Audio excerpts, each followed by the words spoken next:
بأعلى أصواتكم الثالثة.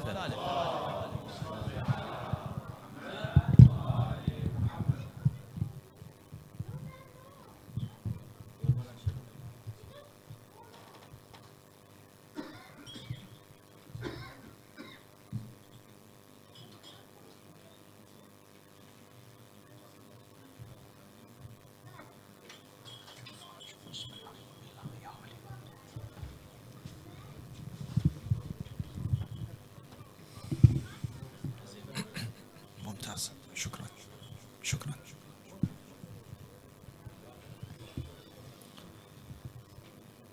ممتاز.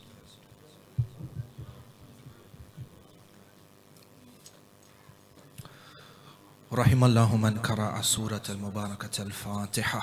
بسم الله الرحمن الرحيم. الحمد لله رب العالمين الرحمن الرحيم مالك يوم الدين.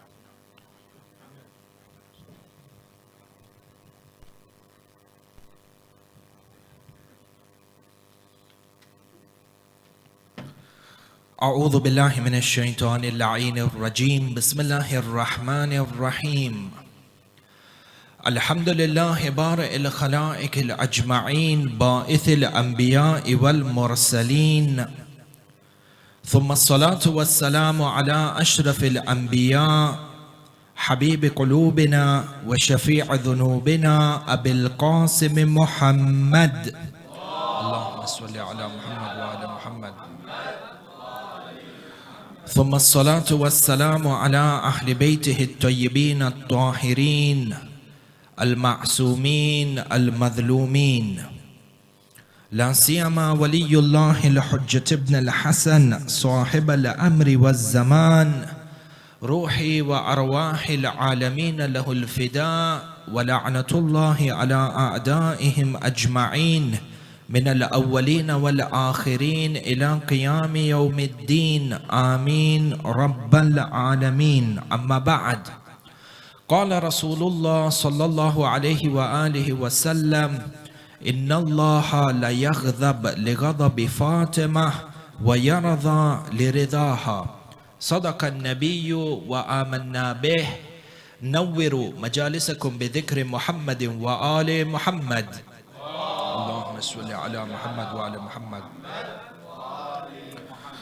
Respected brothers and sisters, yesterday we spoke about this segment of the khutbah fadakiyah that was delivered by the Lady of Light Sayyidat Nisa al-Alameen in Masjid al-Nabawi upon the martyrdom of her father and the usurpation of the land of Fadak and the rightful divinely given right of rule granted to Amir al-Mu'mineen.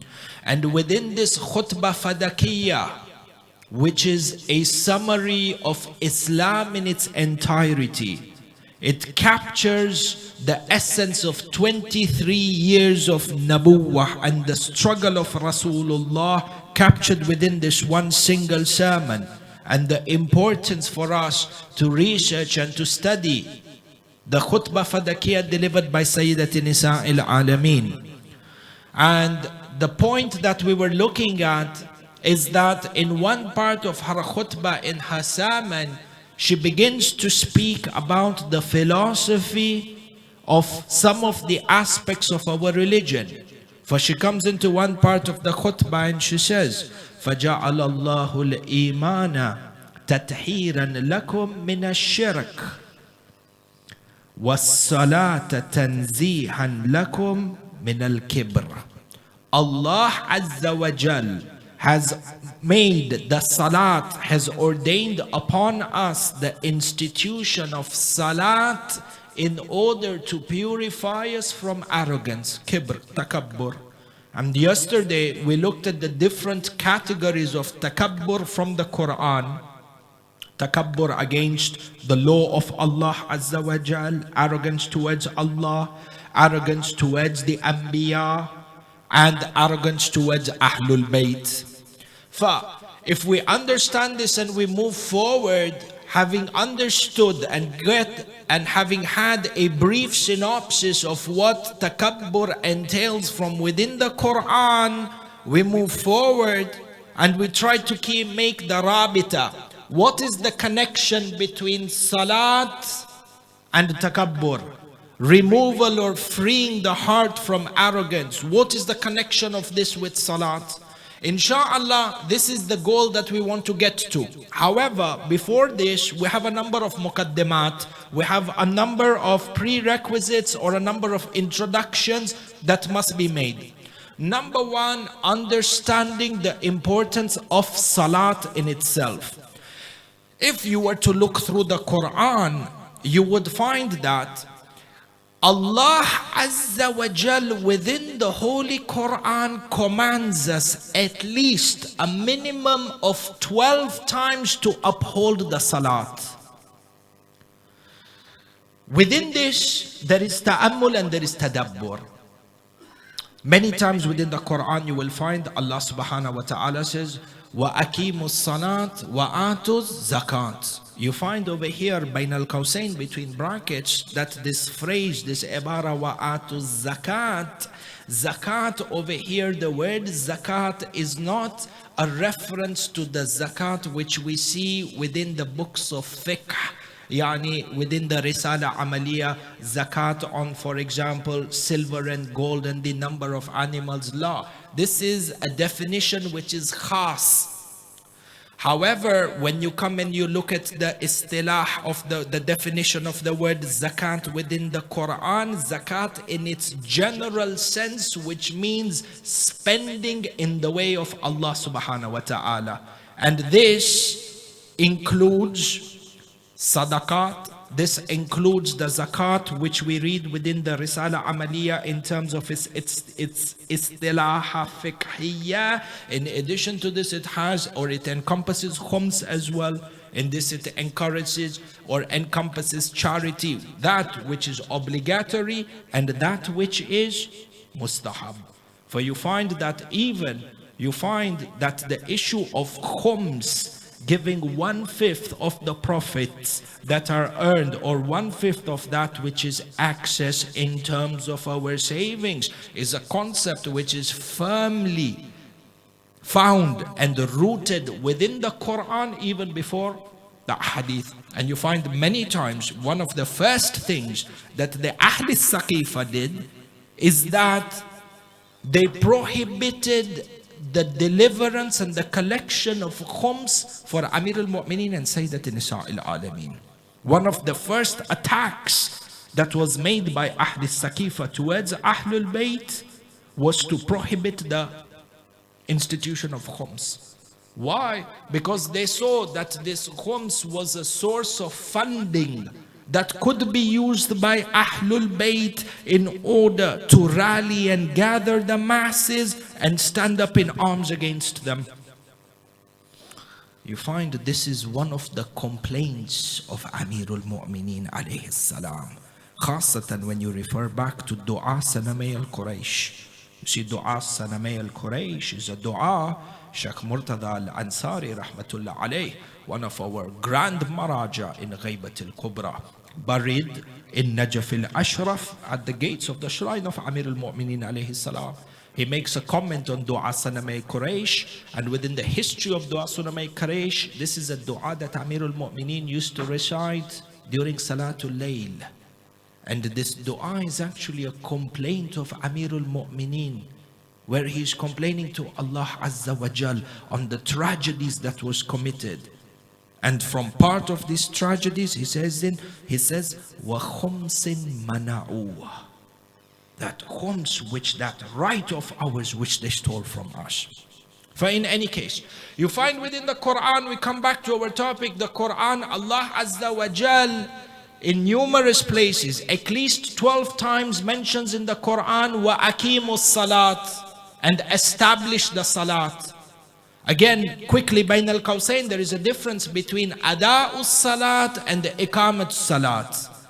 Ada'us salat, performing the salat, is one thing. Iqamatus salat, upholding the values of salat, upholding the essence and those principles that are contained within salat. This comes under the category of aqimus salat. This is why we say in regards to the ziyarah of Imam Al-Hassan, majority of the ziyaras that you read for Sayyid al-Shuhada, you will say, وَأَشْهَدُ أَنَّكَ قَدْ أَقَمْتَ الصَّلَاةِ وَآتَيْتَ الزَّكَاةِ. Over here in the Quran, 12 times Allah says, وَأَقِيمُوا الصَّلَاةِ وَآتُوا الزَّكَاةِ. Fayani Imam Al-Hassan is that embodiment of all the values that are contained within Salat and Zakat. So the question comes over here.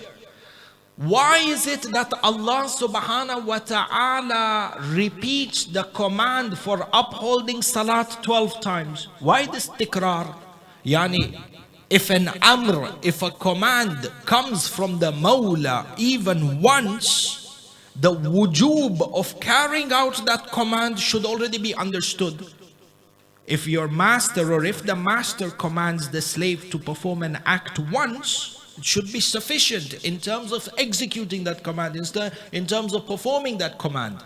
But you find over here, Allah Azza wa Jal, if it is sufficient for Allah to say once to the human being, recite the salat, finished.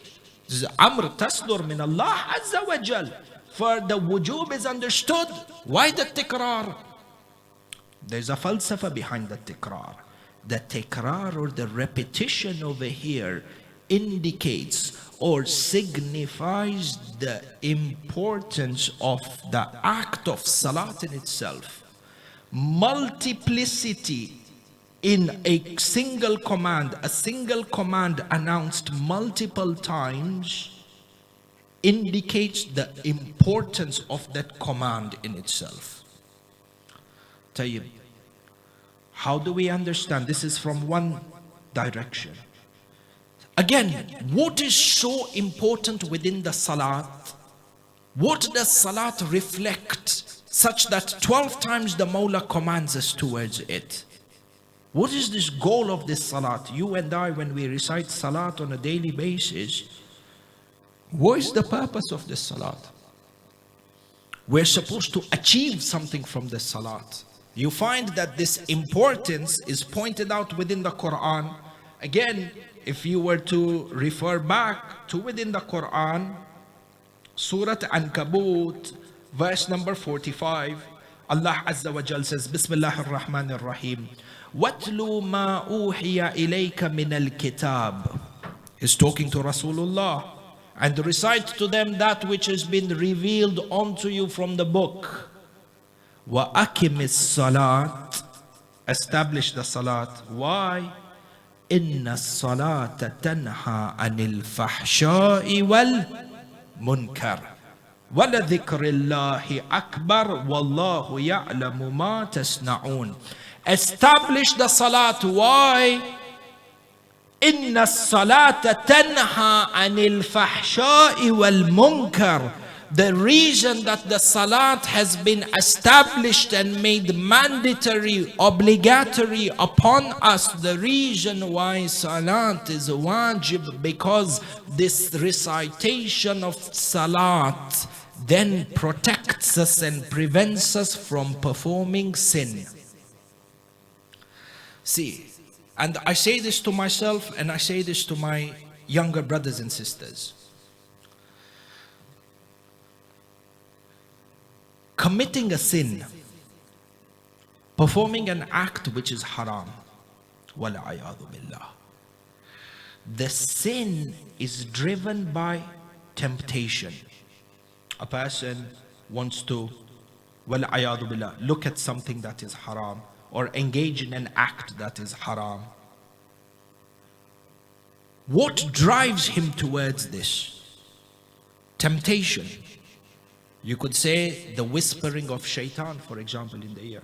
This is the job, this is the job of shaitan. Shaitan is an expert in making something which is qabih look as if it is something that is jameel. This is the job of Iblis. He misguides people in that he can make an ugly act look like it is beautiful. And hence you have the phrase, the temptation to sin. This temptation to sin, many times a person feels that I cannot resist the temptation.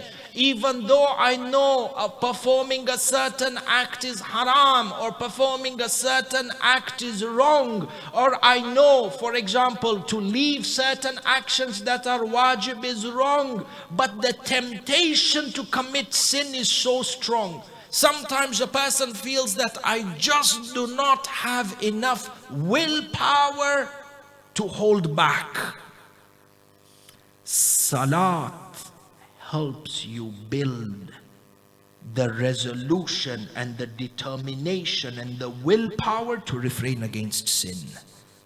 If a person feels weak, وخاصة sometimes in the environment in which we live, you step out of your house and you step out of the Husseiniya, right or left, wherever you look, you are surrounded by immorality and you are surrounded by sin. Temptation through social media, temptation through television, temptation even in newspapers. Anything and everything that you are exposed to encourages you or tempts you towards sin. Maybe a person can resist and a person can have control over his or her urges or desires once, twice, thrice. How many times? Allah Azza wa Jal says, Salat, if performed in the right way, builds within you this fort. It creates within or around you this isma, this infallibility. And we're not saying isma in terms of the istilah of the ma'sumin. La.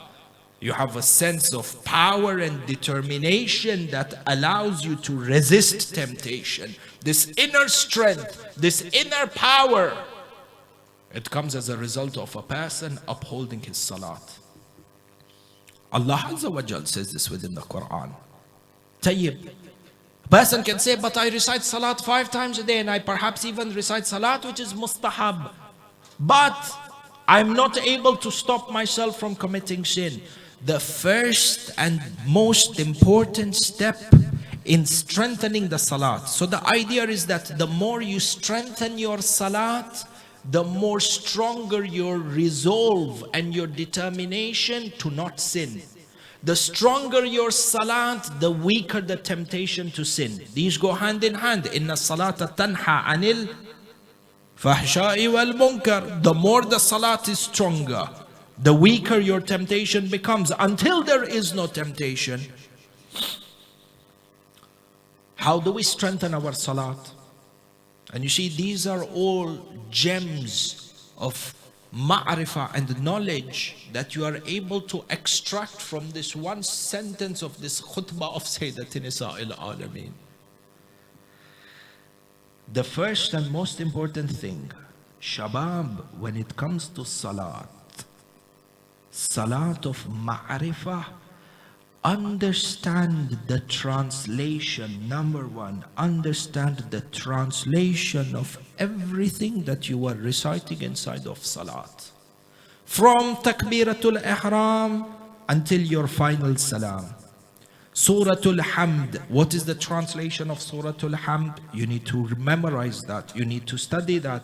The second surah that you recite, Suratul Ikhlas, and start with the small one. Suratul Ikhlas, Suratul Kawthar, whatever it is, you have to see what is it you are reciting in salat. In ruku, Subhana Rabbi al-Azimi wa bihamdi. What is the meaning of this? When you go into sajda, when you go into tashahud, understanding the meaning of what you are reciting. You know, the first benefit of understanding the translation of salat is that your concentration becomes stronger. Your mind doesn't travel here and there because you're concentrating on the meanings of what you are reciting.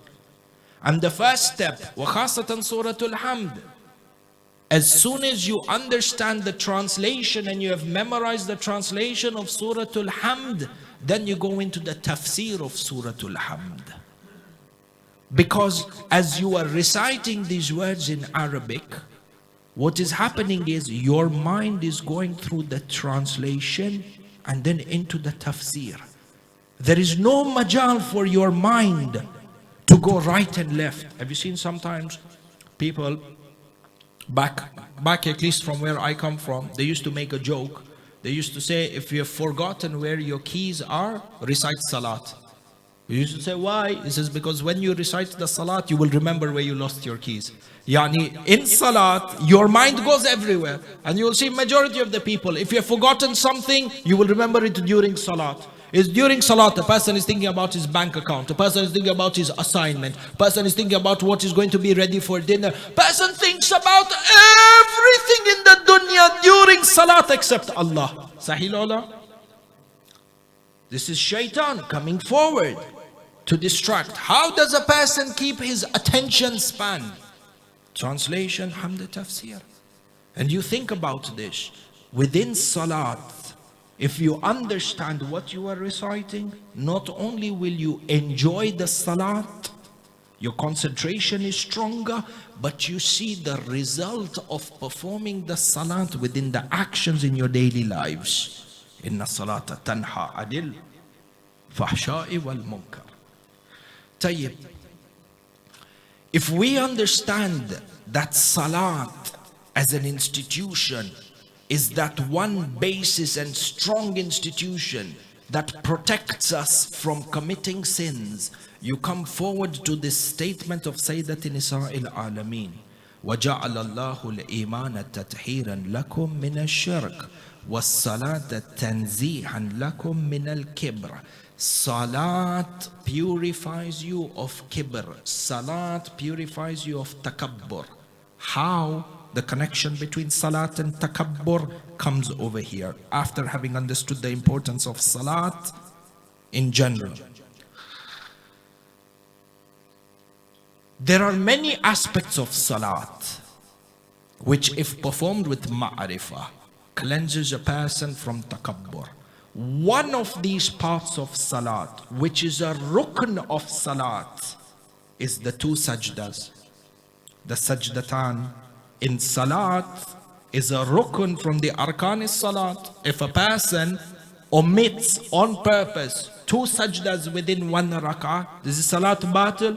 Of course it becomes batil. If he leaves out both the sajdas on purpose. So the sajdatan, they both of them together form an important rukn from the arkan salat. Do you know what is the meaning of sajda? You come back to the ta'wil of sujood, which is granted to us or given to us by Amirul Mu'mineen salawatullahi wa salamuhu alayh. A person comes to him and says, Ya Amirul Mu'mineen, what is the meaning of sajda? What does sajda represent? Look at the answer of Amirul Mu'mineen. He says to him, O man, Allah has commanded you within your salat, in every rak'ah you will perform how many sajdas? How many sajdas, shabab?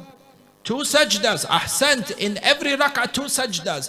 Amirul Mu'mineen says, the first sajda, when you put your forehead on the turba, the first sajda is supposed to remind you that you are created from dust.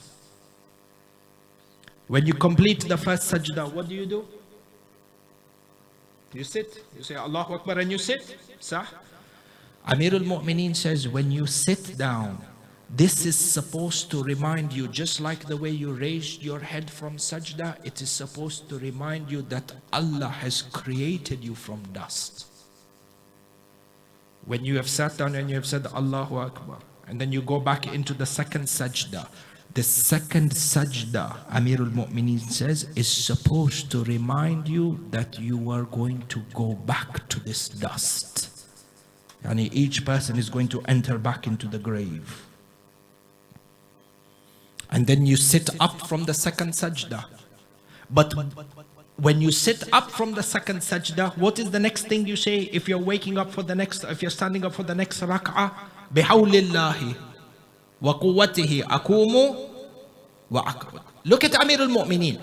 This small fasila, this small time of sitting, from the time that you raise your head from the second sajda to the time that you say bihawlillahi wa quwwatihi akumu wa aq'ud, this small fitra, this small fasila that you have over here, Amir al-Mu'mineen says this is supposed to remind you that your second sajda is that you will be returned back to the grave. Sahih, you will return to the grave. When you sit down, this fasila is supposed to remind you that you will be resurrected from your grave on the day of judgment. So in every rak'ah, 2 sajdas, you are supposed to remind yourself that you are going to return back to this turab, and one day you are going to be raised from this turab. In every rak'ah, how many sajdas? 2. Between all the salat that we recite, Fajr, Dhuhr, Asr, Maghrib and Isha, how many rak'ahs? 17.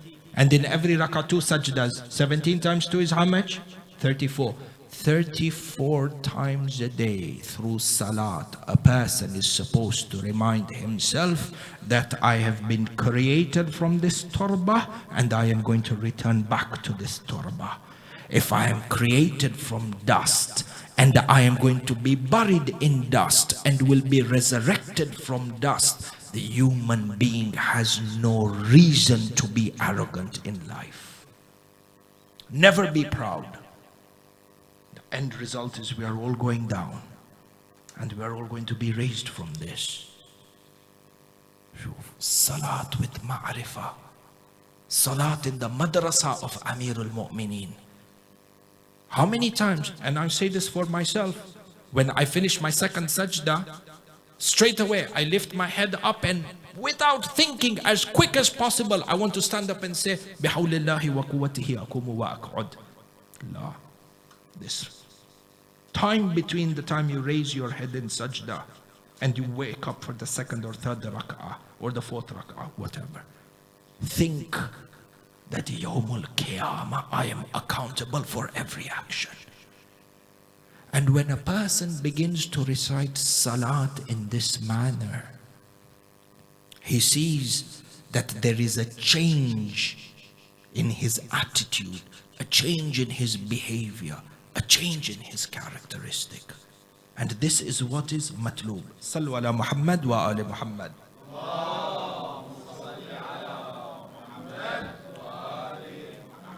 Tayyib. Ahibbai, this is the importance of salat from one dimension, and the fact that salat is supposed to rid us and cure us of arrogance if we were to recite the salat with ma'rifah. Tayyib. On this part of salat, let me connect the importance of salat with Ahlul Bayt and the khasatan with Sayyid al-Zahra. Maulana, Yawmul Ashura, you had 2 camps.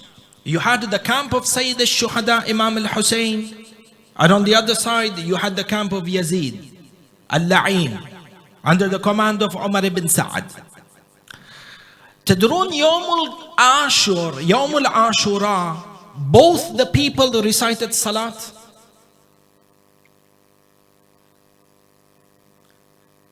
Do you know some of the people who were in the army of Umar ibn Sa'ad al-La'in, not only did they used to recite salat, but they were Hafid al-Quran as well. Tayyib. On the day of Ashura, at the time of Fajr, there were 2 Salatul Jama'ah that happened. On one side you have Imam Al-Hassan who recited Salatul Fajr with his companions. And on the other side you have Umar ibn Sa'ad al-La'in who also recited Salat with his companions. And don't be surprised that they recited Salat. Yani even on the 11th of Muharram, you refer back to majority of the Maqatil. What did Umar ibn Sa'ad do? On the 11th of Muharram, they left Karbala after Dhuhr. The battle ended on the day of Ashura, and they burnt down the tents in the evening or just around the time of Maghrib. On the 11th morning, Umar ibn Sa'ad al-La'in spent the entire morning burying those people who were killed from his army. And they recited Salatul Mayyit over them as well. These were people who used to pray. Both these sides recited Salat. The camp of Imam Al-Hassan recited Salat. The camp of Shimr recited Salat. I ask you a question. What was the difference between the salat of Habib bin Madahir, for example, and the salat of Umar bin Sa'ad. Both of them recited salat. Both of them had takbiratul ihram. Both of them had qiyam. Both of them had ruku. Both of them had sujood. Both of them were facing salat, facing Makkah as the qibla.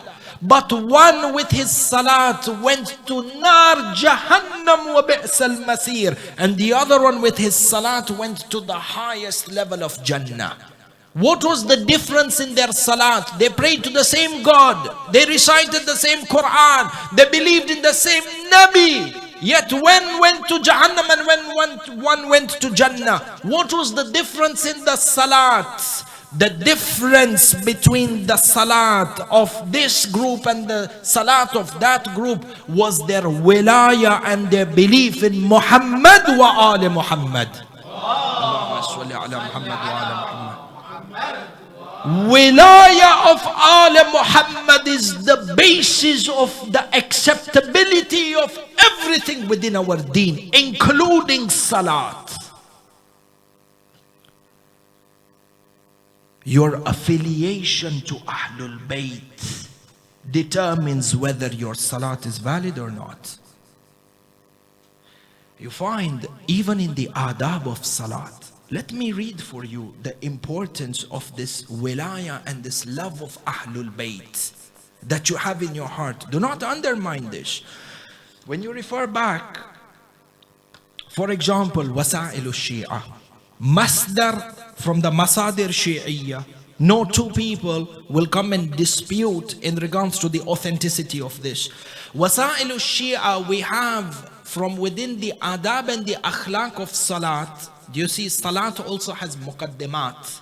There are many ad'iyah that or du'as that we are supposed to recite even before salat, which actually gives value to the salat. These we have two du'as that are narrated by Amir al-Mu'mineen alayhi salam, where he says it is absolutely important for us to recite these du'as before salat and after salat. It shows you the importance of the position of Ahlul Bayt.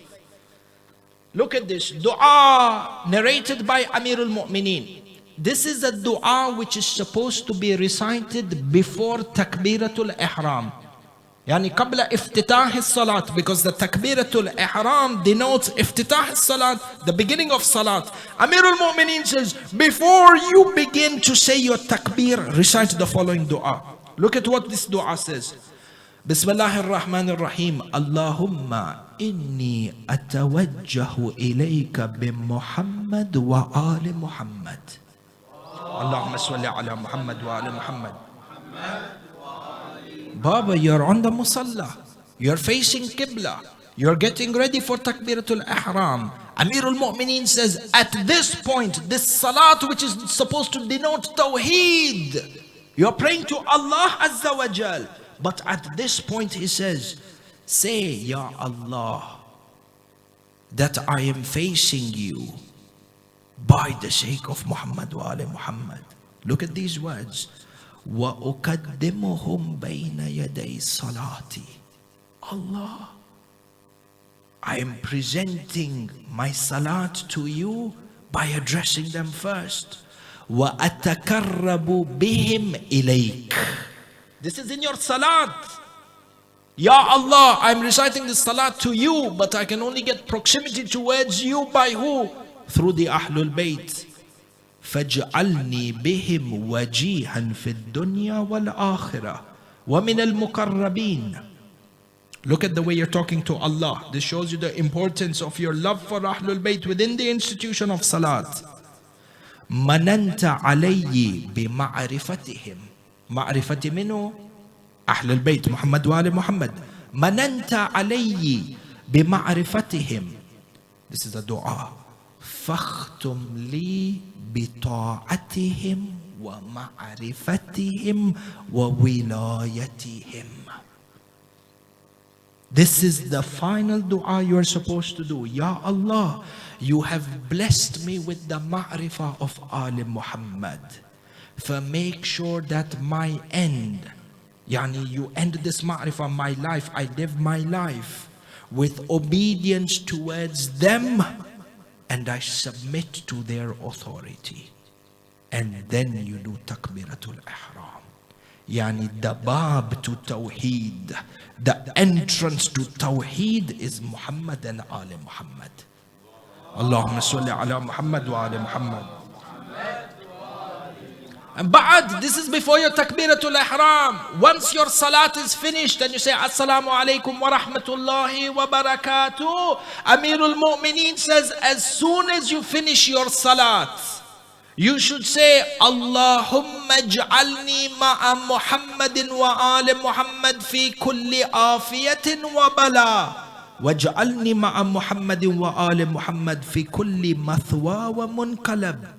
Allahumma ij'al mahyaya mahyahum wa mamati mamatahum waj'alni ma'ahum fil mawatini kulliha wa la tufraq bayni wa la tufraq bayni wa baynahum abada. As soon as you finish your salat, you say, Ya Allah, place me with Muhammad wa ali Muhammad in every situation, good times and bad times. Do not separate me from them ever. The beginning of the salat, you're using the wasila of Muhammad and Ali Muhammad. End of salat, you are asking Allah Azza wa Jal, never separate me from Muhammad wa Ali Muhammad. From here we understand that the validity of salat and the essence of salat cannot be distinguished, cannot be separated from wilayah of Ahlul Bayt. These are two institutions that go hand in hand per se. And this is something very important. And within this Ali Muhammad comes Sayyidah Fatima al-Zahra. It is your love for Sayyidah Fatima al-Zahra that determines whether your Sawm is accepted or not, whether your Salat is accepted or not, whether your Hajj is accepted or not, based on your love for Sayyidah Zahra. In fact, entrance to Jannah, entry into Jannah is impossible without the love of Sayyidah Fatima al-Zahra. And we have a hadith sharif that are numerous in this majal. Hadith sharif which is narrated by Imam Al-Baqir salawatullahi wa salamuhu alayh in Kitab Al-Manaqib. It states the position of Sayyidah Zahra in Jannah, where the hadith says on the day of judgment the entire mankind is in the mahshar and everyone is waiting for their judgment, and the mizan is in front of them and their book of deeds has been given to them, and everyone is in a state of fear, not knowing whether they are entering into Jannah or going into Jahannam, and their a'mals and the consequences of their deeds are in front of them. When man is in this difficult situation, perplexed, the flames of Jahannam in front of him, and the gardens of eternity which he doesn't know he will enter or not. In this time, the hadith mentions, Imam Al-Baqir mentions, that Sayyidah Fatima al-Zahra will be brought and she will be accompanied by thousands of angels who are surrounding her. And as she comes into the mahshar, Imam Al-Baqir says, Allah Azza wa Jal will call out himself.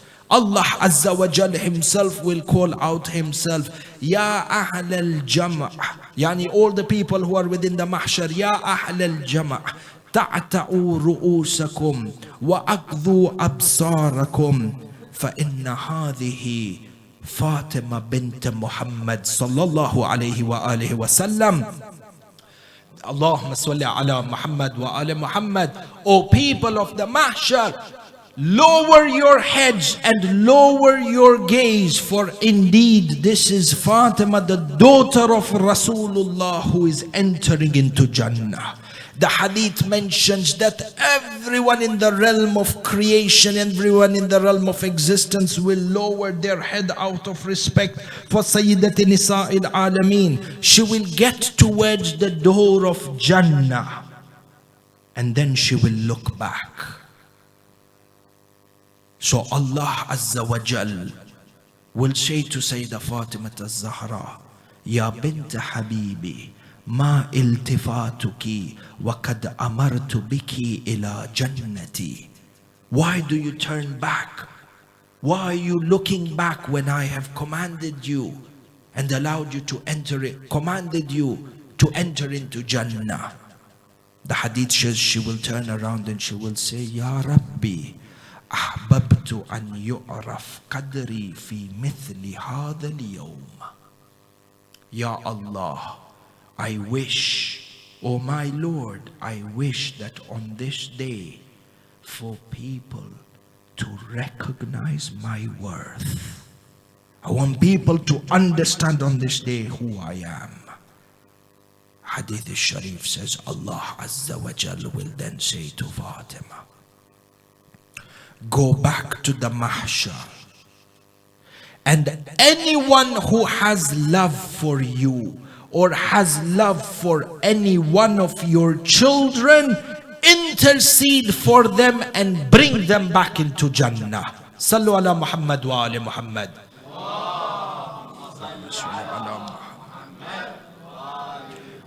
Fatima al-Zahra alayha salam on the day of judgment will come to the mahshar, and anyone who has love for her, she will select them one by one and ensure that they enter into Jannah. Ahibai, this is the value of the majalis Fatimiyya that each and every one of you are attending here. By you coming here on these majalis, on cold winter nights like these, and you sacrifice your comforts in the house and you go through great inconveniences, you come to this Husayniyya al-Mubarakah to show your love for Sayyidah Fatima al-Zahra. You come here to show your affiliation towards Sayyidah Zahra. You know the reward for you attending this majlis? Sayyidah Zahra comes to you on the day of judgment to take you into Jannah, because you had love for her and you had love for her children. Ahibai, these are the values of these majalis Fatimiyya and majalis Husayniyya.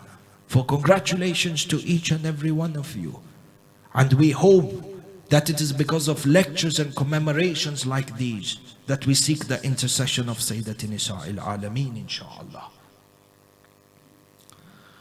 This lady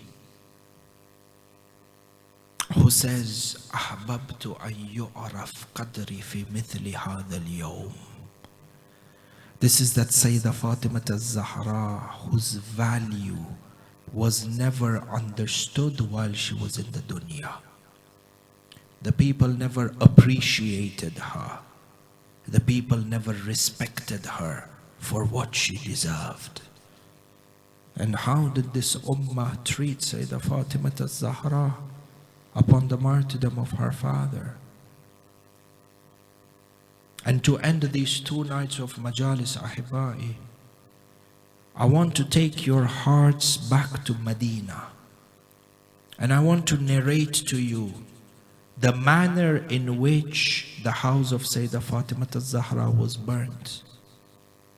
And as you listen to the na'i, as you listen to the masa'ib, it is as if you yourself, you are in Medina, and you were sitting by the house of Sayyidah Fatima al-Zahra. Take your hearts to Medina al-Munawwara on a night like this.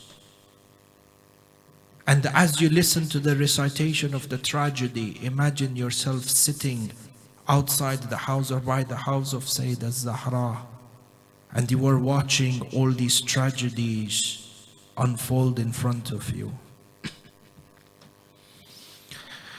It is narrated in the books of the Maqatil upon the martyrdom of Rasulullah. The people of Saqifa disobeyed the command of Rasulullah that was given on the day of Ghadir in regards to the wilaya and the authority of Amir al-Mu'mineen. The companions from the Muhajirin and the Ansar got together in the Saqifa of Bani Sa'ad, And from amongst themselves they abandoned the body of Rasulullah, and they abandoned the burial of the Prophet of Islam. While Amir al-Mu'mineen gave Rasulullah the ghusl, the kafan, and buried him, the companions went and began to fight over the leadership of the Ummah. They selected from amongst themselves a Khalif in violation of the Quran, and they appointed him as the leader of the Muslims. As they gathered inside of Masjid al-Nabawi, the Jibt went towards the Taghut, and he said to him, "Why don't you take the bay'ah from Ali ibn Abi Talib? For indeed, if you do not take the bay'ah from Ali, then there is no legitimacy towards your khilafah." The second one or the first one, the Taghut then asked the Jibt, "Who should we send to get the bay'ah from the house of Ali ibn Abi Talib?" For he said to him, "Irsil Kunfudh, Irsil Kunfudh, فَإِنَّهُ رَجُلٌ غَلِيظٌ جَافٍ مِنَ التُّلَقَى." Send to him Kunfudh, for indeed he is a reckless man who is absolutely harsh and has no leniency or mercy within his heart. So they sent Kunfudh towards the house of Ali ibn Abi Talib and the house of Fatima al-Zahra. Kunfudh stood outside the house and he cried out, "O Ali ibn Abi Talib, the Khalifa of the Muslimin is calling you to the masjid to give the bay'ah." Amir al-Mu'mineen answered from behind the door and said, "How quickly have they lied, for indeed the title of Khalifatul Rasul belongs to no one apart from me." Kunfudh went into the masjid and he went and reported back and said that Ali ibn Abi Talib does not accept that anybody else should be called the Khalifa of Rasulullah except for himself. So they sent him a second time and they said to Kunfudh, "Say to Ali ibn Abi Talib that the Amir al-Mu'mineen is calling you into the mosque to give the bay'ah." When Kunfudh went to the house of Ali ibn Abi Talib and repeated the statement, Ali ibn Abi Talib said, "And you know that the title of Amir al-Mu'mineen was given to me exclusively and does not belong to anyone else." The third time Kunfudh came to the house of Amir al-Mu'mineen Ali ibn Abi Talib to seek the bay'ah, Sayyidah Fatima al-Zahra from behind the door said to Kunfudh that I do not give permission for anyone to enter into my house. Kunfudh went back into the masjid and he said to the Jibt and the Taghut that Fatima refuses for anyone to enter her house. The first one then said to the second one, "A'tuni bih bi'a'naf al-unf." Bring Ali ibn Abi Talib in the most violent ways back to me. Wa in aba faqtulhu. And if he refuses to give the bay'ah, so then you can kill him. The narrations mention that Ibn Sahak left the majlis and with 300 men, all on their horses with spears, marching towards the house of Ali ibn Abi Talib and Sayyidah Fatima al-Zahra. He then commanded for firewood to be placed around the house, and he himself was holding a torch with fire to light the house of Sayyidah Fatima al-Zahra. They approached the door of the house. Ibn Sahak cried out, "Ukhrij ya Ali ibn Abi Talib, come out, O Ali ibn Abi Talib, and give the bay'ah like the rest of the Muslimin." At this moment, from behind the door, Sayyidah Fatima al-Zahra went, and she was wearing a bandage around her head because she was weak and pale from crying over the martyrdom of Rasulullah. From behind the door, she cried out and she said, ماذا تريدون وماذا تقولون? She said to them, what do you want and what are you saying? From the outside, Ibn Khattab shouted out, why has Ali ibn Abi Talib sent you, O Fatima, and why does he not come out himself? So she replied back to him, طغيانك يا شكي وإلزامك بالحجة. I have come out over here to be a hujjah and the final argument and the decisive judge over you. So he said to her, Ibn Sahak cried out, O Fatima, tell Ali to come out and give the bay'ah, or else we shall burn the house on you. So Sayyida Fatima al-Zahra said, will you really burn the house upon me and my children are in the house? He said, even if your children are in the house, tell Ali to come out, else we shall burn the house. Sayyida Fatima al-Zahra cried out from behind the door and she said, how dare you talk to the family of the Holy Prophet in this manner? So Ibn Sahak replied to her, O Fatima, Muhammad is no more alive and the angels shall not come down with any more wahi, so do not talk to us about these issues. Sayyida Fatima al-Zahra cried from behind the door and she said, I shall complain to Allah in the way that you were talking and treating us. At this point, Ibn Sahak said, Ya Fatima, O Fatima, leave the vain talks of the woman and tell Ali to come out, else we shall burn down the door.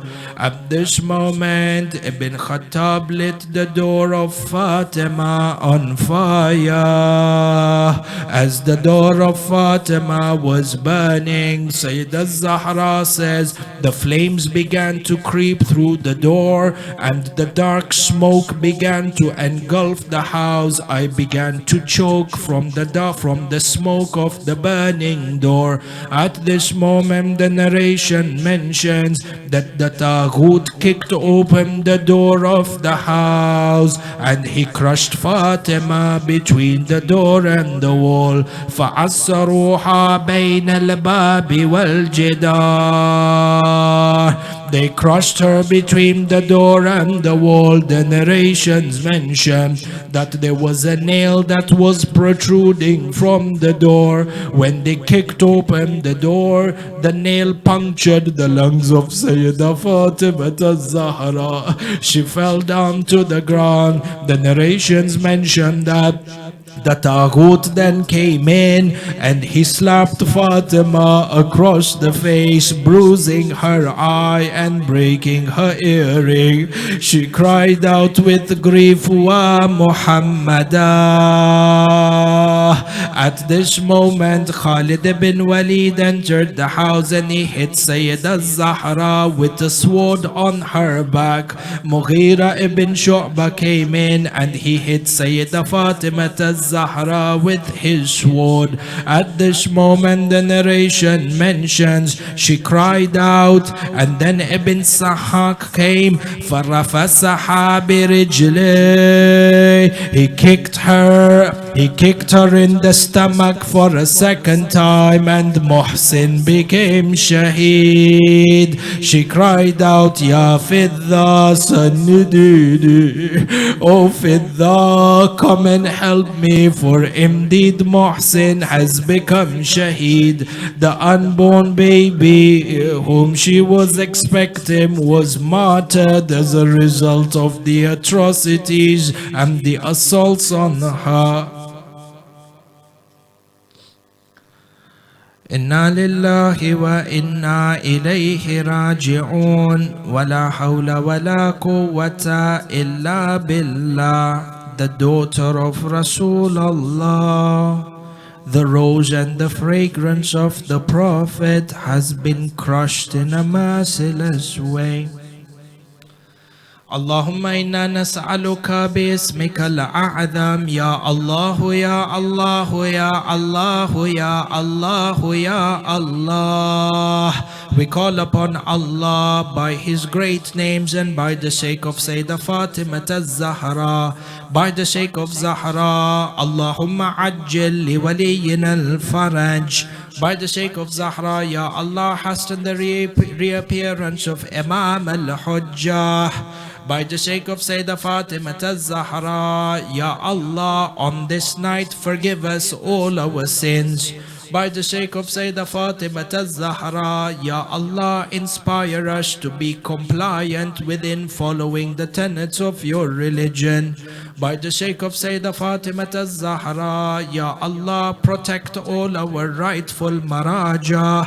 By the sake of Sayyidah Fatima al-Zahra, Ya Allah, protect the oppressed Shias and lovers of Amir al-Mu'mineen in the east of the world and the west of the world, Ya Allah.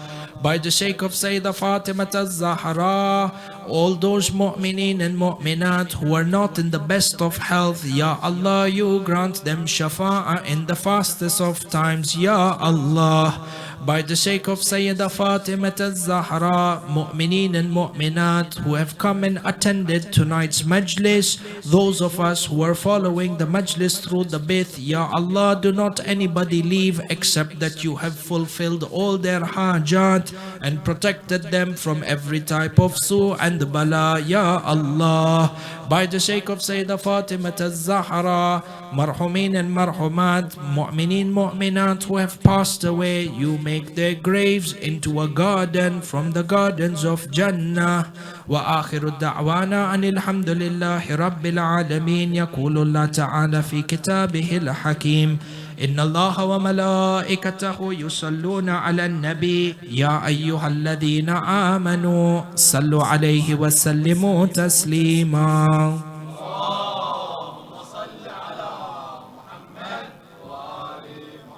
If we can stand for the mullah, we'll begin his recitations.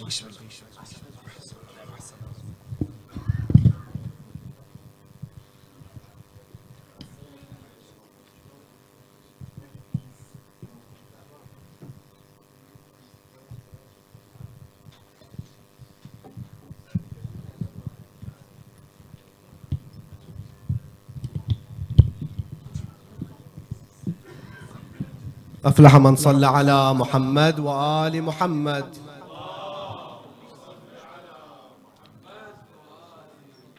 If I can request everyone, today is the final night inshallah. Please participate in the Aza. Come closer to the minbar. الثانية على حب فاطمة الزهراء.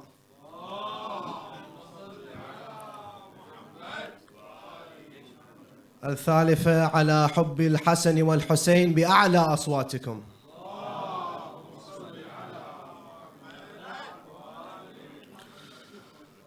ويلي على زهرة المظلومة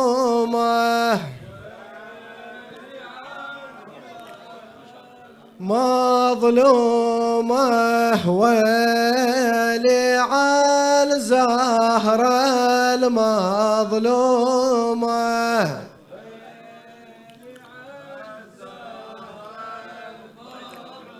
وما عاشت وماتت مهمومة، ويلي عالزهر المظلومة، ويلي عالزهر المظلومة. صوتكم شباب. ويلي عالزهر المظلومة، ويلي ما عاشت وماتت مهمومة، ويلي عال. سمعني صوتك بارك الله بك. ويلي عالزهر المظلومة، ويلي عال. كلكم أصحاب حواج ها؟ سمعوها للزهراء ويلي على الزهراء المظلومة ويلي على ما شاء الله. اسمعني بارك الله بيك، احفظ المستهل، ساعدك الزهراء دنيا وآخرة. شيع نعش الطاهرة المظلومة، شيع نعش الطاهرة المظلومة، وداعة الله صيحي ويا مهضومة، وداعة الله صيحي ويا مهضومة. شيع نعش الطاهرة المظلومة، شيع نعش الطاهرة المظلومة، وداعة الله صيح يا مهضومة، وداعة الله صيح يا مهضومة. شيع نعش الطاهرة المظلومة، شيع نعش الطاهرة المظلومة، وداعة الله صيح يا مهضومة، وداعة الله صيح يا مهضومة. شيع نعش الطاهرة المظلومة، شيع نعش الطاهرة المظلومة، وداعة الله صيح يا مهضومة، وداعة الله صيح يا مهضومة. شيع نعش الطاهرة المظلومة، شيع نعش الطاهرة المظلومة، وداعة الله صيح يا مهضومة، وداعة الله هذا نعش اللي حمل أطهر جسم، هذا نعش البيض العلم انهشم، هذا نعش الجرى أشكال الهضم، هذا نعش الجرى أشكال الهضم، ماتت بغصة قهر مهضومة. شيع نعش الطاهرة المظلومة، شيع نعش الطاهرة المظلومة، وداعة الله صيح يا مهضومة، وداعة الله صيح يا مهضومة. عيدة شيع نعش الطاهرة المظلومة، شيع ظلومة، وداعة الله صيح يا مهضومة،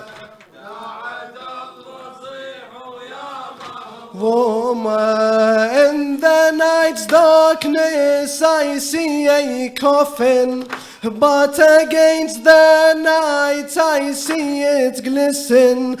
I see the Lady of Light is within, and I see a broken rib inside her, and I see a broken rib inside her. شيع نعش الطاهرة المظلومة، شيع ما شاء الله ظلومة، وداعة الله صيح يا وداعة الله، وداعة الله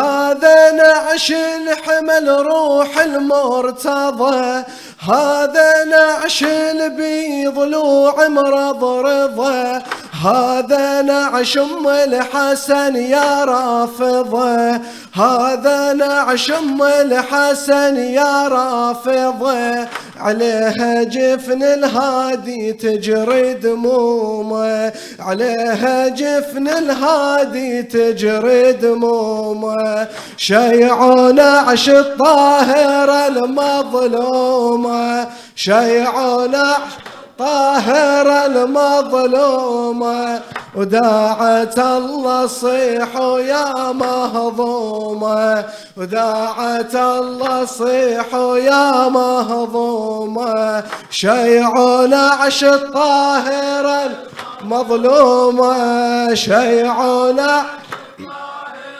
مظلومة وداعت الله صيحوا يا مهضومة وداعت الله صيحوا يا مهضومة. Why is her rib broken and what happened? So many scars after she was orphaned. Why is her rib broken and what happened? So many scars after she was orphaned. Each time I find one, I see a second. Each time I find one, I see a second. The biggest scar was her child's murder. شيع نعش الطاهرة مظلومة شيع نعش ظلومة وداعت الله صيحوا يا مظلومة وداعت الله لون حيدر buries the greatest deed. The dove soothes her wounds where her blood would bleed. Do heaven beneath the ground get buried? Does heaven beneath the ground get buried? Do heaven's ribs ever from doors shatter? وداعت الله يا نعش صيح بحزن ساعدوا الكرار ساعة الدفن. وداعت الله يا نعش صيح بحزن ساعدوا الكرار ساعة الدفن. ينوح وحده ومن هدم حلو يون ينوح وحده ومن هدم حلو يون. جدد عليه حزن طه ويومه شيع نعش الطاهر ظلومه شيع نعش مظلومة وداعت الله صيحوا يا مهضومة وداعت الله صيحوا يا مهضومة. عيد شيع نعش الطاهر المظلومة شيع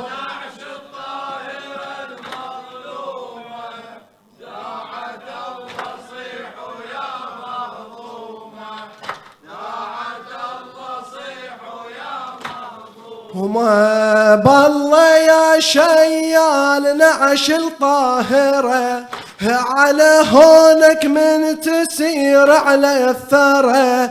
ترى ضلوع ام الحسين مكسرة ترى ضلوع ام الحسين مكسرة بيها نيران الحزن مظلومة شيع نعش شيع شيع نعش الطاهرة المظلومة داعت الله صيحوا يا مهضومة داعت الله صيحوا يا مهضومة.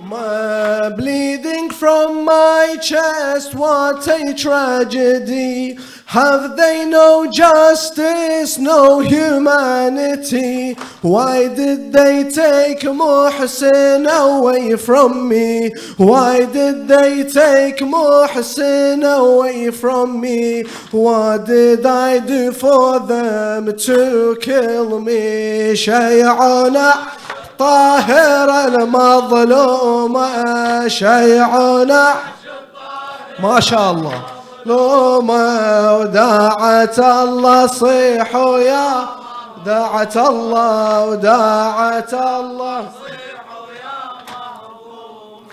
Oh Lord, hasten the coming of Al-Mahdi. Oh Lord, hasten the coming of Al-Mahdi, so that he could build a shrine for me, so my Shia can come and visit me, so my Shia can come and visit me, for seeing them hurt truly hurts me. شيعنا طاهرة المظلومة، شيع نعش الطاهرة المظلومة، وداعت الله صيحوا يا مهضومة، وداعت الله صيحوا يا مهضومة، شيع نعش الطاهرة المظلومة، إلك شيع نعش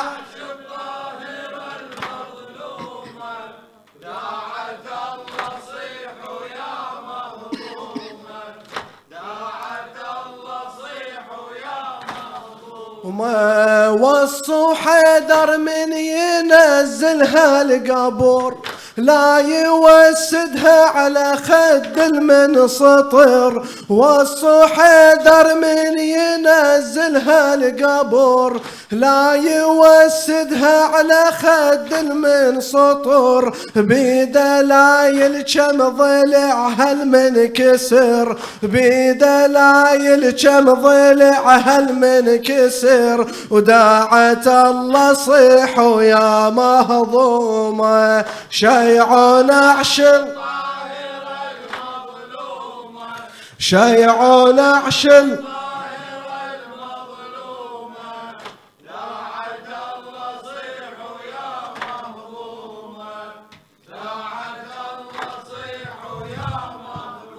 ما شيع نعش الطاهرة المظلومة، شيع نعش الطاهرة المظلومة، وداعت الله صيحوا يا وداعت الله في فؤادي كربلاء، وندائي كربلاء، في فؤادي كربلاء، وندائي ضبها ما شاء الله، في فؤادي كربلاء، ألا وندائي كربلاء،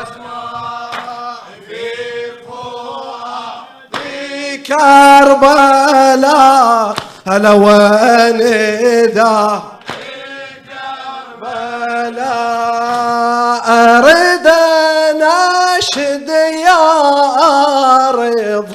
أرضي الفداء كربلاء، هلا يا تراب على بيجت دمي السماء كربلاء، ويا مدينة بيها مقبول الدعاء كربلاء، وللشمس يا تربة طيها الضياء كربلاء، في فؤادي كربلاء، وندائي كربلاء، انزل في فؤادي كربلاء، وندائي لا يا مصيبة لزلزلة عرش الجليل لا، ويا تراب فوق بكيت عيني الخليل لا، ويا اسم بس ينذكر عنك تسيل بلا، ويا أرض بها نقطع جف الكفيل كربة، في فؤادي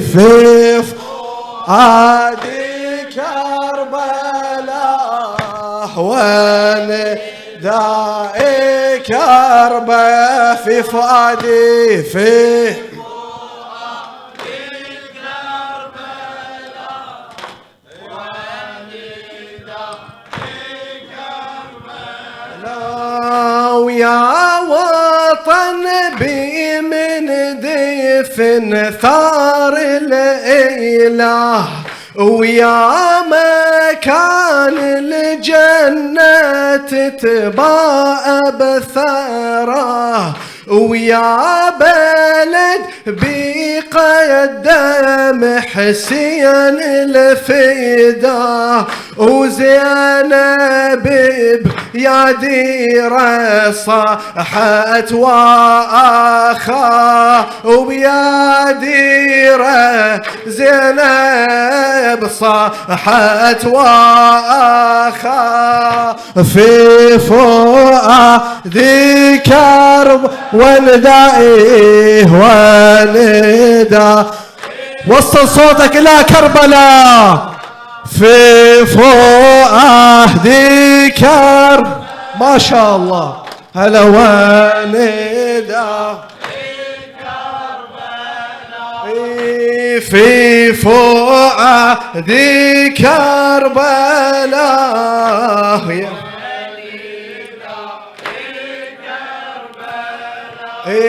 ويا نداء اللي ترتعب من الطغاه، ويا تراب نسجد عليه وقت الصلاة، وينظل الماء حاير بالفلاة، ويا مدينة لبيها يضوى كوكبين، ويا دير تحوي نور المرقدين.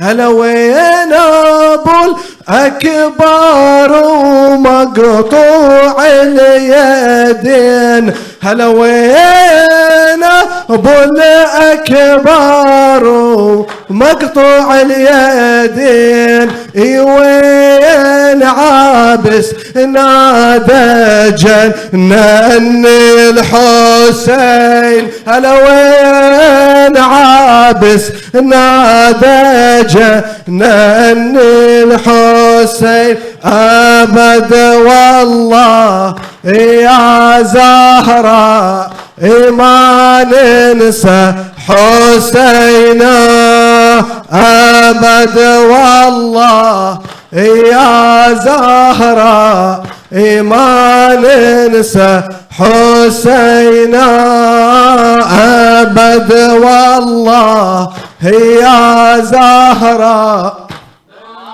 ننسى حسينا، أبد والله يا زهراء ما ننسى حسينا، حسينا، أبد والله يا زهراء ما ننسى حسينا. ملعون من شب الحطب على باب بيت النبي، ملعون من شب الحطب على باب بيت النبي، ملعون بالحطب على باب بيت النبي. وويلي على الزهراء، وويلي على وويلي على الزهراء، وويلي وويلي على الزهراء، وويلي على الزهراء. إلهنا نسألك وندعوك ونقسم عليك بحب خلق إليك محمد وآله أن تقضي حوائجنا يا الله، يا الله يا رحمن يا رحيم يا مقلب القلوب، ثبت قلوبنا على دينك. اللهم انصر الإسلام والمسلمين، اللهم اخذل الكفر والكافرين، اللهم عجل لوليك الفرج واجعلنا من أنصاره وأعوانه. Together inshallah everyone دعاء الفرج. اللهم صل على محمد وآل محمد. اللهم كن لوليك الحجة ابن الحسن صلواتك عليه وعلى آبائه في هذه الساعة وفي كل ساعة وليا وحافظا وقائدا ودليلا وعينا حتى تسكنه أرضك طوعا وتمتعه فيها طويلا برحمتك يا أرحم الراحمين. وعلى أرواح المؤمنين والمؤمنات لا سيما الحاضرين والجالسين نهدي لهم جميع صورة مباركة الفاتحة مع الصلوات.